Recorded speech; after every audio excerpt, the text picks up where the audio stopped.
శ్రీమాత్రే నమ. జయ గురు దత్తాత్రేయ నమ. ఈ వీడియోలో మనం కర్కాటక రాశి వారికి మార్చి 1 నుంచి 7వ తారీఖు మధ్యలో జరగబోయే వార ఫలాలు పరిశీలిద్దాం.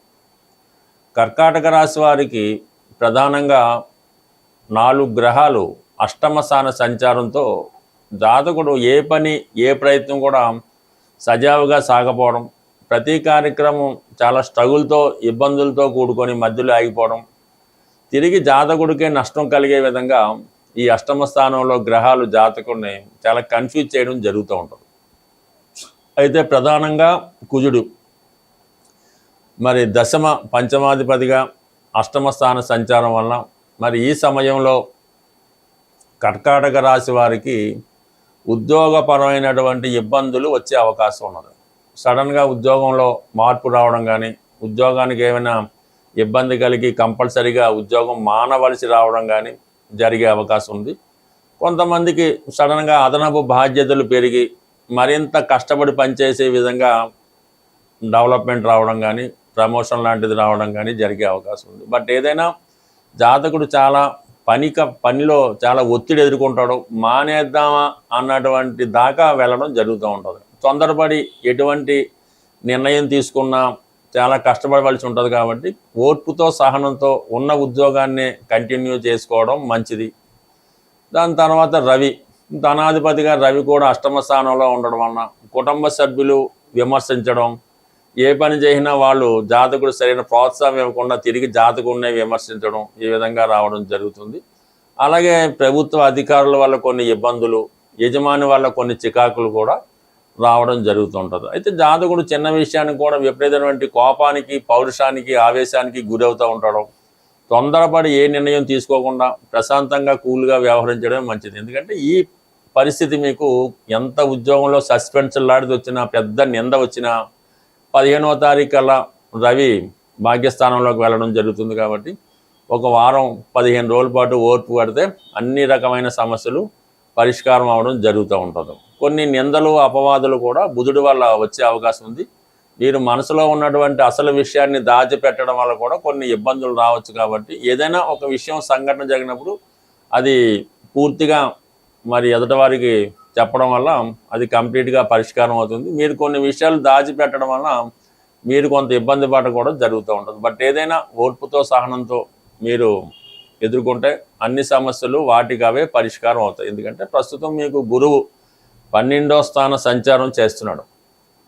దానివల్ల మీకు ఏంటంటే ఎట్టి పరిస్థితుల్లో కూడా ఎంత ఇబ్బంది వచ్చినా సరే చివరి నిమిషంలో ఎవరో ఒకరు వచ్చి మిమ్మల్ని ఆదుకొని మీ ఇబ్బందుల నుంచి బయటపడవేయడం జరుగుతూ ఉంటుంది. ఎందుకంటే గురువు అష్టమాన్ని కూడా వీక్షిస్తున్నాడు, వ్యయంలో ఉండడం జరుగుతుంది. అందువల్ల ఏంటంటే మీరు చాలా నిర్భయంగా ఉండొచ్చు. దాని తర్వాత శని భగవానుడు 9వ స్థానంలో ఉంటూ శుక్రుడు చతుర్థ లాభాధిపతిగా భాగ్యస్థాన ప్రవేశం ఈ వారంలోనే శుక్రుడు ఉచ్చస్థితిలోకి రావడం వల్ల మీరు చాలా కాలంగా విదేశం వెళ్ళాలనే మీ ప్రయత్నం కానీ, దూర ప్రాంతంలో పుణ్యక్షేత్రం దర్శిద్దామని మీ ఆలోచన కానీ నెరవేరే అవకాశం ఉంది.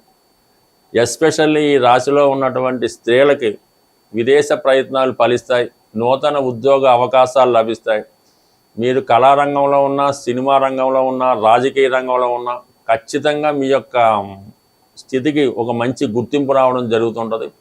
ఒకేసారి అనూహ్యంగా మీకు ఒక మంచి నేమ్ రావడం, ఒక మంచి సొసైటీలో గుర్తింపు రావడం జరుగుతూ ఉంటుంది. బట్ ఏదైనప్పుడు కూడా కర్కాటక రాశిలో ఉన్నటువంటి స్త్రీలకి చాలా కాలం ఎదురు చూస్తున్నటువంటి కోరికలు నెరవేరడం జరుగుతుంది. ముఖ్యంగా సినీ పరిశ్రమలో ఉన్నవారికి ఇది చక్కగా ఉపయోగపడే అవకాశం ఉంది. బట్ ఏదైనా మీరు చేయవలసిందల్లా ధైర్యంగా ప్రయత్నం చేయడం మంచిది.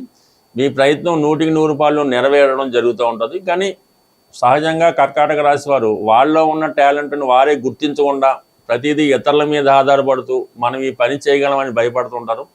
ఆ భయాన్ని విడిచిపెట్టినప్పుడు మాత్రమే మీరు జీవితంలో సక్సెస్ కాగలరు. ప్రధానంగా మనం ఈ వారంలో చంద్రగ్రహణం అన్నది 3వ తారీఖున ఏర్పడడం జరుగుతుంది. విధి విధానంగా అటు కుంభరాశి వారు, అటు సింహరాశి వారే కాకుండా ఇంచుమించుగా ప్రతి రాశి వారు కూడా ఈ గ్రహణ సంబంధించినటువంటి పరిహారాన్ని తప్పకుండా చేయవలసి ఉంటుంది. ఇప్పుడు చంద్రుడికి ఏర్పడుతున్నటువంటి ఈ గ్రహణం వల్ల చాలామందికి మానసిక అశాంతి లాంటిది ఏర్పడడం జరుగుతూ ఉంటుంది. ఏదో ఒక కష్టం జాతకుడికి కలుగుతూ ఉంటుంది. విద్యార్థులు ప్రధానంగా ఈ గ్రహణ నియమాన్ని పాటించి తగు విధంగా పరిహారం చేసుకుంటే విద్యలో బాగా రాణించి రాబోయే ఎగ్జామ్స్లో కంప్లీట్గా మీరు విజయం సాధించడానికి బాగుంటుంది. ఇటు వ్యాపారస్తులు కానీ ఉద్యోగస్తులు కానీ ఎవరైనా మీ యొక్క ఆచార ప్రకారం మీ యొక్క కుల గురువు కానీ మీ పంతులు గారు కానీ మీ ఆస్థాన పండితుడు కానీ అడిగి వారు చెప్పే విధంగా కంప్లీట్గా మీరు ఈ గ్రహణాన్ని విధి విధానంగా పాటించి తగు విధంగా దానం కూడా చేయవలసి ఉంటుంది. మరి చంద్రగ్రహణం కాబట్టి ఈ బియ్యం డొనేట్ చేయడం వల్ల కలిగిపోతుంది. దాని తర్వాత కంప్లీట్గా మీరు శివుడికి ఆవుపాలతో అభిషేకం చేయించుకోవడం, వీలైతే కొంతమంది కన్నా భోజనం పెట్టించడం, అంటే అన్నదానం అది అనలేం కానీ ఒక 10 మంది అతిథులు పిలిపించి చక్కగా భోజనం పెట్టడం వల్ల ఈ గ్రహణం మీకు అనుకూలంగా మంచి ఫలితాన్ని ఇవ్వడం జరుగుతూ ఉంటుంది. ఇంకా ప్రధానంగా తల్లిగారి యొక్క ఆశీర్వాదం తీసుకున్నా కూడా ఈ గ్రహణ దోషం పోయి మీకు మంచి మనసు, మంచి ఆయుష్, మంచి జ్ఞానం వచ్చే అవకాశం ఉన్నది. సో దానివల్ల అది కంప్లీట్గా పాటించండి. తల్లిగారి యొక్క ఆశీస్సులు తీసుకోండి. తల్లిగారికి ఏదో ఒక బహుమతి ఇచ్చి వారి ఆశీస్సులు తీసుకుంటే ఇంకా బెటర్గా ఉంటుంది. సో దాంతోపాటుగా మన ప్రేక్షకులకి ఒక ముఖ్యమైనటువంటి విన్నపం ఏంటంటే, ప్రతి సంవత్సరం కూడా మా జ్యోతిష విజ్ఞాన కేంద్రం అనే ఒక ఫర్మ్ ద్వారా ఈ జ్యోతిష మహాసభలో నిర్వహించడం జరుగుతూ ఉంటుంది. సుమారుగా ఇది 10వ సంవత్సరం. ఈ నెల అంటే ఇంచుమించుగా ఈ మార్చి నెల 22వ తారీఖున ఆదివారం రోజు మన హైదరాబాద్లో ఈ సుందరయ్య విజ్ఞాన కేంద్రంలో ఈ జ్యోతిష సభ ఒకటి ఏర్పాటు చేయడం జరిగింది. దాంట్లో ప్రముఖుల్ని ఆహ్వానించి ఈ జ్యోతిషానికి ఉపయోగపడే, అంటే మీకు ఎవరైతే జ్యోతిష విద్యార్థులు ఉంటారో, జ్యోతిష్కులు ఉంటారో వారికి ఉపయోగపడే కొన్ని విషయాలు చర్చించడం జరుగుతుంటుంది. మీలో ఎవరికైనా ఈ జ్యోతిష సభలో పాల్గొని మీకు వచ్చిన విధంగా సభలో ప్రసంగించాలనుకున్నా, సభలో పాల్గొవాలన్నా మమ్మల్ని సంప్రదించవచ్చు. దీనికి ఏ విధమైనటువంటి ఫీజు ఉండదు. మరి సభలో పాల్గొన్న వారికి అన్ని సౌకర్యాలు, అంటే భోజన సౌకర్యాలన్నీ కూడా ఉచితంగానే ఏర్పాటు చేయడం జరుగుద్ది. ఎటువంటి ప్రవేశ రుసుము ఉండదు. కాబట్టి ఎవరైనా మా మీద అభిమానం ఉన్నవాళ్ళు, కొత్త విషయాలను తెలుసుకుందాం అనుకున్న వాళ్ళు ఈ నెల 22వ తారీఖు ఆదివారం రోజు జరగబోయే సభకు ముందుగా మీ యొక్క పేర్లు ఇచ్చి మమ్మల్ని ప్రోత్సహిస్తారని ఆశిస్తూ, అలాగే ప్రధానంగా ఈ వారం నుంచి శుక్రుడు ఉచ్చస్థితిలోకి వచ్చి మరి కొన్ని రాసుల వారికి మాలవ్య మహాపురుష యోగం అనే యోగం ఏర్పడింది. శుక్రుడు బలంగా ఉన్నప్పుడు మరి లక్ష్మీదేవిని ఆరాధించడం వల్ల, పూజించడం వల్ల మనకి తొందరగా అమ్మవారి ఫలితం ఇవ్వడం జరుగుతూ ఉంటుంది.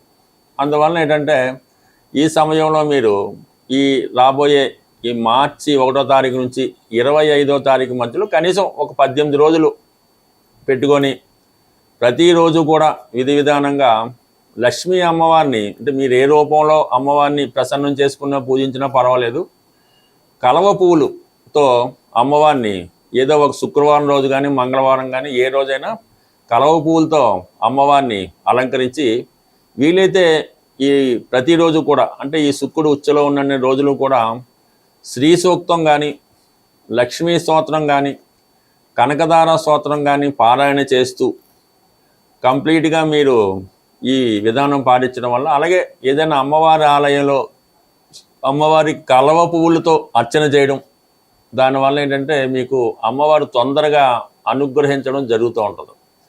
సాధారణంగా మీకు ఈ దేవతలు ఫోటోలు అవి చూసినప్పుడు కొంతమంది చేతిలో ఈ కలవ పువ్వు ఉండడం జరుగుతూ ఉంటుంది. సూర్య భగవానికి ఉంటుంది, లక్ష్మీ అమ్మవారికి ఎలా ఉంటుంది, కొంతమందికి అది సింబాలిక్గా పెడుతుంటారు.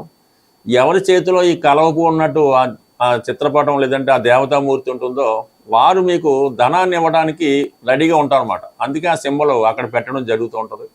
అందువల్ల ఏంటంటే మీరు కలవ పువ్వులతో అమ్మవారిని పూజించడం వల్ల, తేనె నైవేద్యంగా పెట్టడం వల్ల, ఈ ప్రసాదం అది అమ్మవారి పెట్టినప్పుడు వెండి పాత్రల్లో పెట్టవలసి ఉంటుంది. ఎక్కువ మంది ఏంటంటే స్టీలు పాత్రల్లో పెట్టడం అన్నటువంటిది అది చాలా పొరపాటు. తెలియచేయడం అనేది తప్పు లేదు, కానీ ఎట్టి పరిస్థితుల్లో కూడా దైవ ఆరాధనకి ఇనప సంబంధించింది, స్టీలు సంబంధించింది ఎట్టి పరిస్థితుల్లో కూడా వాడకుండా ఉంటేనే మంచిది. సాధ్యమైనంత వరకు అమ్మవారి యొక్క నైవేద్యాలు కానీ ప్రసాదాలు కానీ అరిటాకులో పెడితే ఉత్తమం, లేదు వెండి ప్లేట్లో పెడితే మరింత ఉత్తమం.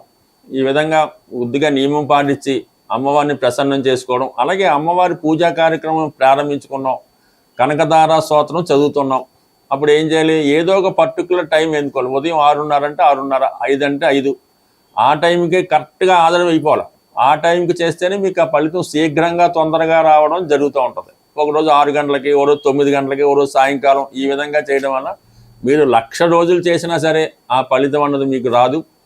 ప్రధానంగా మీరు అమ్మవారికి సంబంధించినటువంటి ఏ స్తోత్రం పారాయణ చేసినా ముందుగా అది చక్కగా విని దాని తాలూకా అర్థం పూర్తిగా తెలుసుకొని అది చదవడం వల్ల, పారాయణ చేయడం వల్ల ఆ ఫలితం మీకు తొందరగా వస్తుంది. అది మీకు తెలిసిపోతూ ఉంటుంది. మీరు ఒక్కొక్క వాడు చదువుతుంటే ఆ స్తోత్రం పూర్తయ్యే లోపల అది మీకు ఎటువంటి అనుభవం ఇస్తారన్నది మీరు ప్రత్యక్షంగా దాన్ని అనుభవించడం జరుగుతూ ఉంటుంది. ఎప్పుడు అది దాని యొక్క పూర్తి అర్థం తెలిసినప్పుడు అది మనకుగా భావించి మీకు తెలుస్తూ ఉంటుంది.